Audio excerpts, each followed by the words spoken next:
আদাব, আমি সুপর্ণা রায়, প্রভাষক, রসায়ন বিজ্ঞান বিজ্ঞান বিভাগ, কুলিয়ারচর সরকারি কলেজ। আমার প্রিয় ছাত্রছাত্রীরা, অনলাইন ক্লাসে তোমাদের স্বাগতম। আশা করি তোমরা সবাই ভালো আছো। আমি আশা রাখবো যে তোমরা তোমাদের পড়ালেখা নিয়মিত করছো, ঠিক আছে? তো আজকে আমরা যেই বিষয় নিয়ে কথা বলবো সেটা হচ্ছে রসায়ন প্রথম পত্রের দ্বিতীয় অধ্যায়, গুণগত রসায়ন, ঠিক আছে? তো গুণগত রসায়ন নিয়ে আজকে আমরা আলোচনা করব। তো যদি এই গুণগত রসায়ন নিয়ে আমরা আলোচনা করতে যাই, প্রথমে বুঝতে হবে যে গুণগত রসায়নটা কি, ঠিক আছে? গুণগত রসায়ন হচ্ছে, দেখো আমাদের যে চারপাশে যে জীব বৈচিত্র্য, বিভিন্ন ধরনের জীব জড় পদার্থ রয়েছে, এগুলো সব সম্পর্কে কি আমাদের একটা ধারণা, যে পদার্থ আমাদের কৌতূহল যে পদার্থটা কিভাবে গঠিত হয়েছে, তো এগুলো সম্পর্কে তাদের চারিত্রিক বৈশিষ্ট্য, গঠন, এগুলো নিয়ে আমরা যখন আলোচনা করব তখন সেগুলোর গুণগত বৈশিষ্ট্যগুলো আমাদের জানা দরকার। তো এগুলো নিয়ে গুণগত বিভিন্ন মনীষী বিভিন্ন মত প্রকাশ করেছেন। তো এখানে আমরা বিভিন্ন জিনিস এই অধ্যায়ে জানবো, যেমন পরমাণুর গঠন, তারপর হচ্ছে তোমার রাদারফোর্ড পরমাণু মডেল, বোর পরমাণু মডেল, তারপর হচ্ছে বিভিন্ন কোয়ান্টাম সংখ্যা এবং বিভিন্ন জিনিস জানবো, ঠিক আছে? তো আমরা শুরু করতে যাচ্ছি। আচ্ছা, প্রথমে আমরা আলোচনা করব কি পরমাণু এবং মূল কণিকা। কি পরমাণু এবং কি মূল কণিকা সমূহ, ঠিক আছে? পরমাণু এবং মূল কণিকা সমূহ। পরমাণু বলতে আমরা কি বুঝি? সাধারণত আমরা জানি কি পরমাণু বলতে কি বোঝায়? কোন মৌলিক পদার্থের ক্ষুদ্রতম কণা যা রাসায়নিক বিক্রিয়ায় অংশগ্রহণ করে থাকে, সেগুলোকে আমরা বলি কি পরমাণু। এগুলো আমরা আগেই জানি না, সিম্পল বিষয়। আচ্ছা, পরমাণু মূল কণিকা সমূহ কি? যেসব মূল কণিকা সাধারণত বিভিন্ন পদার্থে অবস্থান করে এবং যেসব মূল কণিকা ছাড়া কোনো পদার্থ গঠিত হয় না, তাদেরকে আমরা বলবো কি পরমাণুর মূল কণিকা। তো পরমাণু মূল কণিকা সমূহ কয় প্রকার? মূল কণিকা সমূহ কয় প্রকার? 3 প্রকার, ঠিক আছে? 3 প্রকার। কি কি? 3 প্রকার। কি কি? প্রথমটা হচ্ছে, আমরা যদি যাই স্থায়ী মূল কণিকা, ঠিক আছে? স্থায়ী মূল কণিকা, অস্থায়ী মূল কণিকা, আর হচ্ছে কি কম্পোজিট কণিকা। কি কম্পোজিট কণিকা। আচ্ছা, তো দেখো স্থায়ী মূল কণিকা সম্পর্কে আমরা কি বুঝি? যে সকল মূল কণিকা সমূহ কি প্রত্যেক পদার্থে সাধারণত থাকে এবং সেগুলোকে আমরা এবং এগুলো ছাড়া কি স্থায়ীভাবে থাকে, সেগুলোকে আমরা বলবো কি স্থায়ী মূল কণিকা। তো স্থায়ী মূল কণিকার মধ্যে কি কি আছে? আছে হচ্ছে ইলেকট্রন, প্রোটন আর কি নিউট্রন।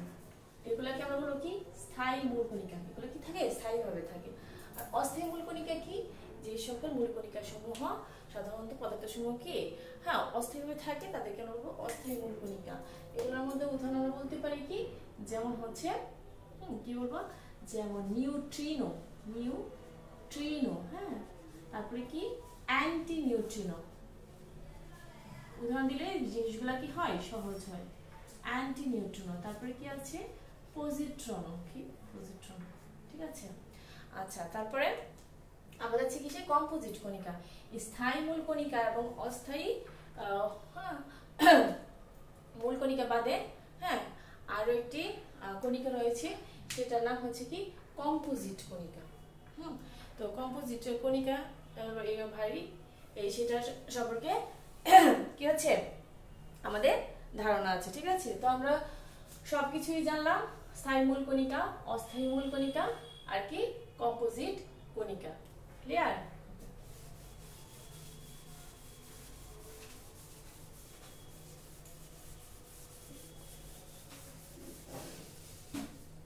আচ্ছা, তো তারপর এখন আমরা আলোচনা করব কি নিয়ে?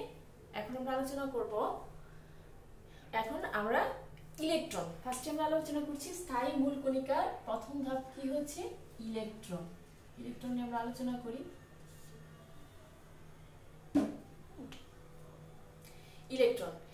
ইলেকট্রনটা কি? ইলেকট্রন হচ্ছে কি? ইলেকট্রন হচ্ছে পরমাণু একটি মূল কণিকা, ঠিক আছে? এটি হচ্ছে নিউক্লিয়াসের বহির্ভূত অঞ্চল।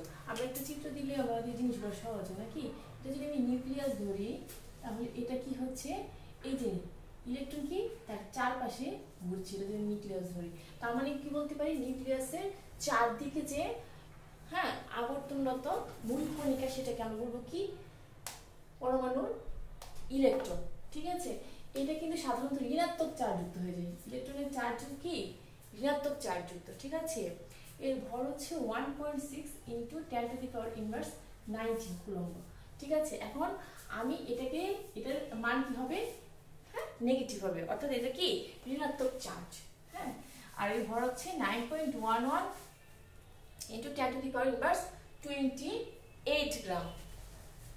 আচ্ছা, এখন এখান থেকে আমরা একটা বিষয়, যে এখান থেকে আমি ইলেকট্রনের হ্যাঁ চার্জ এবং ভর কিভাবে নির্ণয় করব, ঠিক আছে? সেটা আমাদের জানতে হবে। হ্যাঁ, ইলেকট্রনের চার্জ এবং ভর কিভাবে নির্ণয় করব। তো ইলেকট্রনের চার্জ আমরা নির্ণয় করি।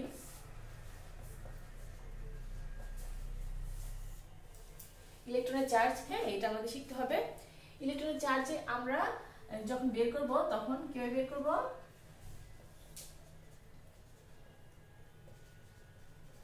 চার্জ ইকুয়াল টু কি? এই সূত্রটা আমাদের জানতে হবে। কি সূত্র? F বাই N, অর্থাৎ এখানে F কি? F হচ্ছে ফ্যারাডে। কি ফ্যারাডে? ফ্যারাডে সব জানা আছে না? ফ্যারাডে ইকুয়াল টু কত? 96,500 কুলম্ব। এটা কি 1 ফ্যারাডের মান কত? 96,500 কুলম্ব আমি কনভার্ট করলাম। আর N তো আমরা সবাই জানি, N কি? অ্যাভোগাড্রো সংখ্যা। কি অ্যাভোগাড্রো সংখ্যা? অ্যাভোগাড্রো সংখ্যা N, ঠিক আছে? তো N টা কি? অ্যাভোগাড্রো সংখ্যা। N এর মান আমরা সবাই জানি কত? 6.023 ইনটু 10 টু দি পাওয়ার 23। আর যদি আমি মানটা বসাই তাহলে দেখো 96,500 ডিভাইডেড বাই কত? 6.023 ইনটু 10 টু দি পাওয়ার 23। এখানে আমি ক্যালকুলেশন করলে আমি আসবে কত? 1.6 into 10 to the power inverse 19। হ্যাঁ, এটা কিসে আসবে? কুলম্ব, ঠিক আছে? এখানে কি আসতেছে? কুলম্বে আসতেছে। ক্লিয়ার? আচ্ছা, এখান থেকে আমি এসি এসি এগুলো তুমি কনভার্ট করতে পারি। আচ্ছা, এখন হচ্ছে কি ইলেকট্রনের ভর নির্ণয়।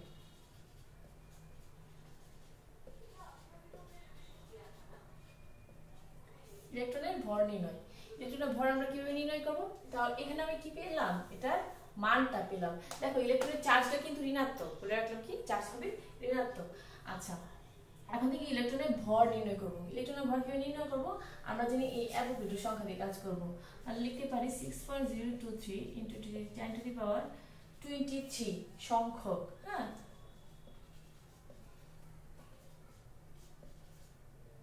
সংখ্যক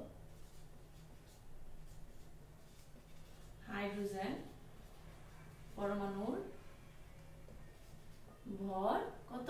1 গ্রাম।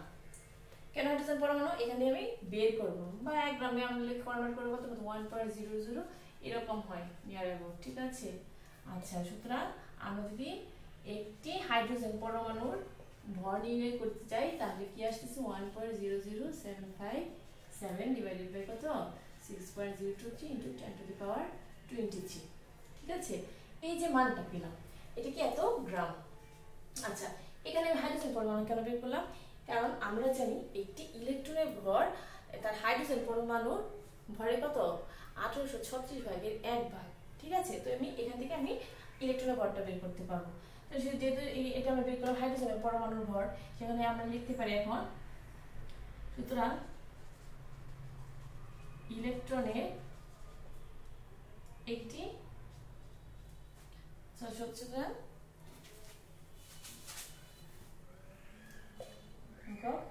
ইলেকট্রনের ভর কত? হাইড্রোজেন পরমাণু ভাগে কি 1836 ভাগে 1 ভাগ 1.00757 by 6.023 into 10 to the power 23 into 1836 ভাগের 1 ভাগ। এটা কিসের? একটি ইলেকট্রনের ভর, ঠিক আছে? এখান থেকে আমি যদি ক্যালকুলেশন করি আমার আসবে কত 9.11 ইন্টু 10⁻⁸ ঠিক আছে। তো এখান থেকে আমি কি পেলাম, ইলেকট্রনের চার্জ নির্ণয় করলাম, ইলেকট্রনের ভর নির্ণয় করলাম। ঠিক আছে, ক্লিয়ার? আশা করি সবাই বুঝতে পেরেছো। প্র্যাকটিস করতে হবে এগুলা, যত বেশি প্র্যাকটিস করবে তত বেশি মনে থাকবে। ঠিক আছে,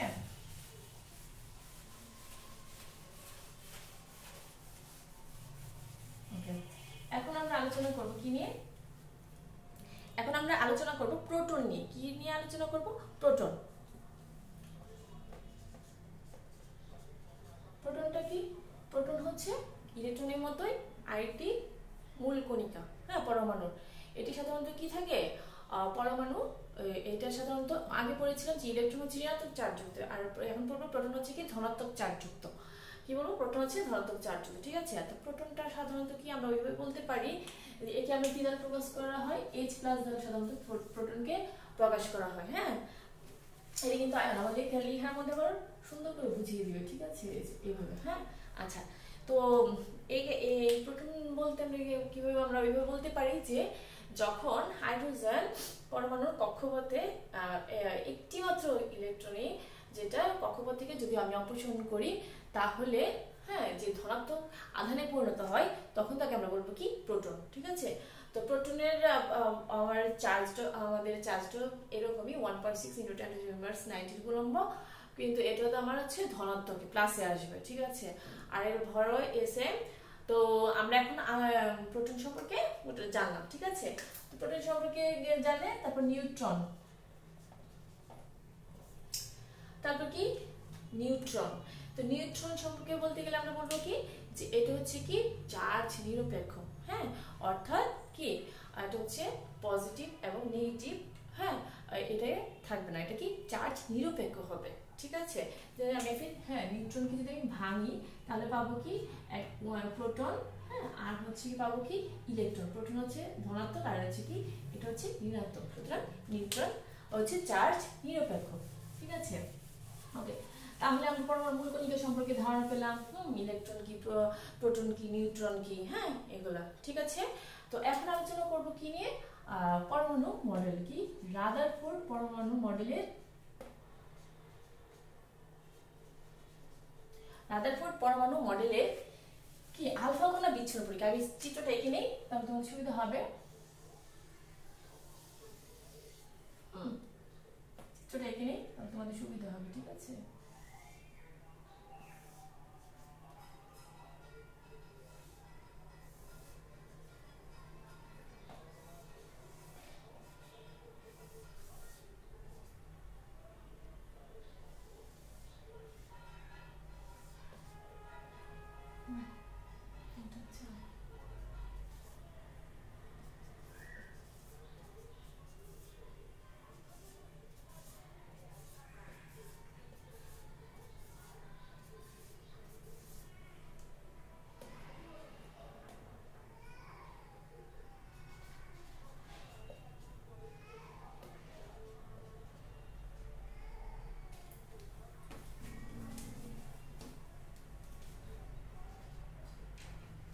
স্বর্ণপাত তড়িৎ বিক্ষণ যন্ত্রের উপর দিয়ে কি আলফা বিক্ষেপণ পরীক্ষা। ঠিক আছে, আলফা বিক্ষেপণ পরীক্ষা। ঠিক আছে, আচ্ছা, এখানে আমরা খেয়াল করি বিজ্ঞানী রাদারফোর্ড 1911 সালে, হ্যাঁ, দেখেন যে কি একটি পরীক্ষা করেন, সেটা হচ্ছে কি যে একটি স্বর্ণপাত তড়িৎ বিক্ষণ, এটা হচ্ছে একটি স্বর্ণপাত তড়িৎ বিক্ষণ যন্ত্রের মধ্যে কি করেছেন, স্বর্ণপাত তড়িৎ বিক্ষণ যন্ত্রের মধ্যে আলফা কণা, এগুলো হচ্ছে কি আলফা কণা, এগুলো হচ্ছে কি আলফা কণা, আলফা কণিকা সমূহ। ঠিক আছে, আলফা কণিকা সমূহ বিক্ষেপণ করে দেখেন কি, এবং এর পর্দার একটা আড়ালে একটা জিঙ্ক সালফেটের পর্দা রাখেন। ঠিক আছে, তো উনি এই পরীক্ষা করার ফলে তিনি দেখেন যে বেশিরভাগ আলফা কণা, আলফা কণিকা সমূহ কি স্বর্ণপাত তড়িৎ বিক্ষণ যন্ত্র দিয়ে লিখেন উপর দিয়ে কি স্বর্ণপাতের ভিতর দিয়ে চলে যায়, আর কিছু কিছু আলফা কণিকা সমূহ কি তাদের পথ থেকে বিচ্যুত হয়, মানে পথ বেঁকে যায়, আর কিছু কিছু কণিকা সমূহ কি হয় তাদের পিছনে ফেরত আসে, বিপরীত পাশে আসে। তো এই পরীক্ষা থেকে তিনি কি নির্ণয় করেন? তিনি এই পরীক্ষা থেকে দেখা যায় যে প্রথমে বলতে পারি কি তিনি এই সিদ্ধান্তে উপনীত হন যে কি পরমাণু সমূহ যে কি যে এখানে আমি কিন্তু প্রথমে বলতে হবে এই যে এটা কি নিউক্লিয়াস, ঠিক আছে, এই যে নিউক্লিয়াস। তাহলে দেখো এই যে নিউক্লিয়াস, এই নিউক্লিয়াসের চারপাশে কি আছে ইলেকট্রন, আর এটা কি নিউক্লিয়াস। দেখো এই যে নিউক্লিয়াসের চারপাশে ইলেকট্রনগুলো কি করছে আবর্তন করছে। তো দেখা যাচ্ছে যে কি তিনি এই সিদ্ধান্তে উপনীত হন যে পরমাণুর কেন্দ্রস্থলে যে ধনাত্মক চার্জ, এটা কি ধনাত্মক চার্জ কিন্তু, হ্যাঁ বোঝা যাচ্ছে না, এই যে ধনাত্মক চার্জ এবং ভরে কি কেন্দ্রীভূত অবস্থায় আছে। তো এই যে ধনাত্মক চার্জের নিউক্লিয়াস এবং ধনাত্মক আধান সম্পন্ন আলফা কণিকা সমূহ যে পরস্পর বিকর্ষিত হয় কি তাদের স্থান থেকে কি হয় বেঁকে যায়, এই যে স্থান থেকে বেঁকে যায়, এই যে কি হচ্ছে স্থান থেকে বেঁকে যাচ্ছে, স্থান থেকে বেঁকে যাচ্ছে, ঠিক আছে। আচ্ছা, আর তারপর হচ্ছে 2 নম্বর পয়েন্ট আমরা কি বলতে পারি, দেখা যাচ্ছে যে কি এই যে 2 নম্বর বলতে পারি যে এই যে পরমাণু এই যে কেন্দ্রে তার ভর সম্পূর্ণ কি কেন্দ্রীভূত অবস্থায় আছে, ঠিক আছে, এবং এর ভিতরে এই নিউক্লিয়াস কেন্দ্রীভূত, এই নিউক্লিয়াস ব্যতীত এই পরমাণুর ভিতরে পুরোটাই কিন্তু কি ফাঁকা, তাই সহজে কি আলফা কণিকা সমূহ তাদের স্থান থেকে কি হচ্ছে আলফা কণিকা সমূহ সহজে স্বর্ণপাত্র বীক্ষণের ভিতর দিয়ে চলে যেতে পারছে, ঠিক আছে, ক্লিয়ার, ওকে। আর 3 নম্বর পয়েন্ট আমরা বলতে পারি কি বলে তিনি কি পেয়েছে যে এই যে নিউক্লিয়াস, ঠিক আছে, এই যে নিউক্লিয়াসের যে আয়তনটা সেটা সেই পরমাণুর আয়তনের তুলনায় কি অতি নগণ্য, অর্থাৎ একটি পরমাণুর আয়তন একটি নিউক্লিয়াসের আয়তনের তুলনায় 10,000 থেকে 1 লক্ষ গুণ বড় হয়ে থাকে, ঠিক আছে। তো ক্লিয়ার। তো আমরা রাদারফোর্ড পরমাণু মডেলে স্বর্ণপাত্র তিনি যে পরীক্ষা করেন সেই পরীক্ষার উপরে এই সিদ্ধান্তে উপনীত হন। তো এই পরীক্ষার মাধ্যমে আমরা আশা করি এটা বুঝতে পেরেছো, ঠিক আছে। আচ্ছা, এখন যদি আমরা বলতে যাই তাহলে এখন আমি রাদারফোর্ড যে রাদারফোর্ডের যে তড়িৎবীক্ষণ পরীক্ষাটা বললাম, এখন আমরা আলোচনা করব কি এটা সাধারণত পরীক্ষাটা আমার ছিল কি নিউক্লিয়াসের আবিষ্কার, ঠিক আছে, কয়টা নিউক্লিয়াসের আবিষ্কার। তো এখন আমরা আলোচনা করব কি রাদারফোর্ড পরমাণু মডেল।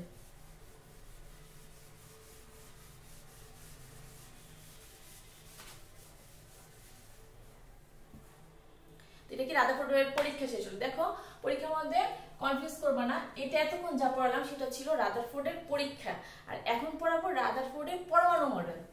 রাদারফোর্ড পরমাণু মডেল, ঠিক আছে। তো এখন রাদারফোর্ড পরমাণু মডেল যদি আমরা আলোচনা করি তাহলে দেখবো কি, আর আলোচনা করতে গেলে আমরা দেখবো কি রাদারফোর্ড পরমাণু বিজ্ঞানী রাদারফোর্ড 1911 সালে যে তিনি একটি যে মডেলটি নিয়ে উপস্থাপন করেছেন সেটি অ্যাটমিক সোলার সিস্টেম নামে পরিচিত, অর্থাৎ সৌরজগতের মডেলের নামে তিনি করেছেন। তো এখানে আমি আগে চিত্রটা আঁকলে তোমাদের একটু সহজ লাগবে, এই কারণে আমরা তো মোটামুটি জানি, এগুলো সম্পর্কে আইডিয়া আছে। এটা কি আমি আগে বলেছি, এটা কি কেন্দ্রস্থ কি নিউক্লিয়াস, ঠিক আছে। আর এটা কি চারপাশে কি ঘূর্ণায়মান অবস্থায় কি থাকে ইলেকট্রন, ঠিক আছে। আর রাদারফোর্ড কিসের সাথে আমি বললাম যে কিসের সাথে তুলনা দিয়েছেন সোলার সিস্টেম, ঠিক আছে, সোলার সিস্টেম। তো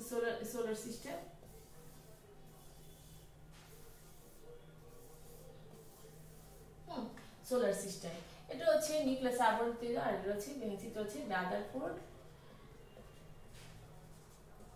রাদারফোর্ড পরমাণু মডেল, ঠিক আছে।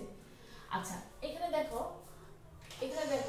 যে ইলেকট্রনটা কি হচ্ছে, প্রথমে আমি বলতে পারি কি রাদারফোর্ড পরমাণু মডেলে যে প্রথম কথা আছে যে কেন্দ্রস্থ নিউক্লিয়াস, হ্যাঁ, পরমাণু প্রায় সকল পরমাণুই কি অতি অতিশয় ক্ষুদ্র কণিকা দ্বারা গঠিত। তো প্রথমটা হচ্ছে কি কেন্দ্রস্থ হচ্ছে কি, এই যে কেন্দ্রস্থ হচ্ছে নিউক্লিয়াস, আর আরেকটা আমরা বলতে পারি কি এই যে কেন্দ্র বহির্ভূত অঞ্চল, কেন্দ্র বহির্ভূত অঞ্চল, কেন্দ্র বহির্ভূত অঞ্চল, ঠিক আছে। আচ্ছা, তারপর দেখো আরেকটা আমরা বলতে পারি কি নিউক্লিয়াসের যে পরমাণু মডেলের যে এই কি পরমাণুর ভিতরে যে ধনাত্মক চার্জযুক্ত কেন্দ্রীভূত ভর থাকে সেটাকে আমরা বলবো কি ধনাত্মক আধান সম্পর্ক, সেটাকে আমরা বলবো নিউক্লিয়াস, ঠিক আছে। তো আর তারপর আমরা বলতে পারি কি, তারপরে উনি বলেছেন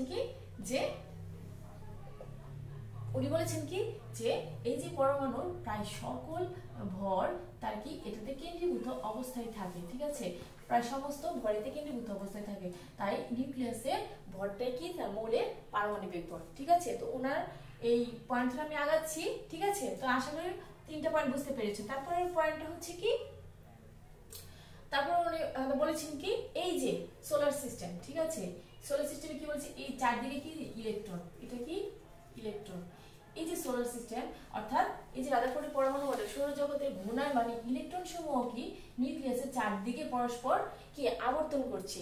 তো এই ঋণাত্মক চার্জযুক্ত ইলেকট্রন কি ধনাত্মক চার্জযুক্ত, হ্যাঁ, এই নিউক্লিয়াসের চারদিকে উনি কি করছে উনি ইলেকট্রনগুলো কি হচ্ছে নিউক্লিয়াসের চারদিকে কি করছে আবর্তন করছে। তো এভাবে যখন আবর্তন করে তখন তাহলে তো এই যে এই ইলেকট্রনটাকে আমরা বলবো কি ঋণাত্মক চার্জযুক্ত ইলেকট্রন, ওকে। তারপরে 5 নম্বর পয়েন্ট উনি বলেছে যে এই যে ইলেকট্রন সমূহ ঋণাত্মক চার্জযুক্ত ইলেকট্রন এবং ধনাত্মক চার্জযুক্ত ধনাত্মক চার্জযুক্ত যে নিউক্লিয়াস এদের হচ্ছে যে দুইটা যেহেতু নেগেটিভ পজিটিভ সেহেতু হচ্ছে কি চার্জ কি হবে নিরপেক্ষ হয়ে যাবে, হ্যাঁ। আচ্ছা, তারপর হচ্ছে এই যে ইলেকট্রনের উপর একটি কি থাকে একটা আকর্ষণ বল কাজ করে, হ্যাঁ। একটা হচ্ছে কি দু প্রকার আকর্ষণ বল কাজ করে, একটা হচ্ছে কি ইলেকট্রন এবং নিউক্লিয়াসের মধ্যে কেন্দ্রমুখী আকর্ষণ বল, আর একটা হচ্ছে কি এই যে ঘূর্ণনের ফলে কি হচ্ছে সৃষ্ট কেন্দ্রবিমুখী বল। এটা কি পরস্পর কি এদের আধান হচ্ছে সমান এবং বিপরীত, ঠিক আছে। তো মোটামুটি আমরা আজকে অনেক কিছুই জানলাম, পরমাণু মডেল, মূল কণিকা সমূহ, রাদারফোর্ড পরমাণু মডেল, তারপর হচ্ছে রাদারফোর্ড পরমাণু মডেল যে পরীক্ষা, হ্যাঁ, আলফা কণা বিচ্ছুরণ পরীক্ষা, এটা তাপ বিক্ষেপণ পরীক্ষা, তারপর হচ্ছে রাদারফোর্ড পরমাণু মডেল সম্পর্কে বুঝলাম, হ্যাঁ। তো রাদারফোর্ড পরমাণু মডেলের কি সার্থকতা আছে, তো তারপর হচ্ছে কি রাদারফোর্ড মডেলের সার্থকতা হচ্ছে কি যে এই যে আমরা এই মডেলের মাধ্যমে আমরা জানতে পেরেছি কি যে এটা কি একটা ত্রিমাত্রিক বিন্যাস সম্পর্কে আমরা ধারণা পেলাম। তারপর হচ্ছে কি যে পরমাণু যে চার্জ নিরপেক্ষতা সেটা সম্পর্কে আমরা ধারণা পেয়েছি। তারপর হচ্ছে এভাবে আমরা সার্থকতাটাও জানতে পারলাম, ঠিক আছে। সুতরাং আমরা নেক্সট ক্লাসে রাদারফোর্ড পরমাণু মডেলে সীমাবদ্ধতাগুলো জানবো, কারণ একদিনে এত কিছু লোড নিতে পারবে না। তো আশা করি যা বুঝালাম বাসায় অনেক প্র্যাকটিস করবে, ভালোভাবে মনোযোগ সহকারে করবে, ঠিক আছে। বা ততদিন পর্যন্ত ভালো থাকবে, সুস্থ থাকবে, ঠিক আছে।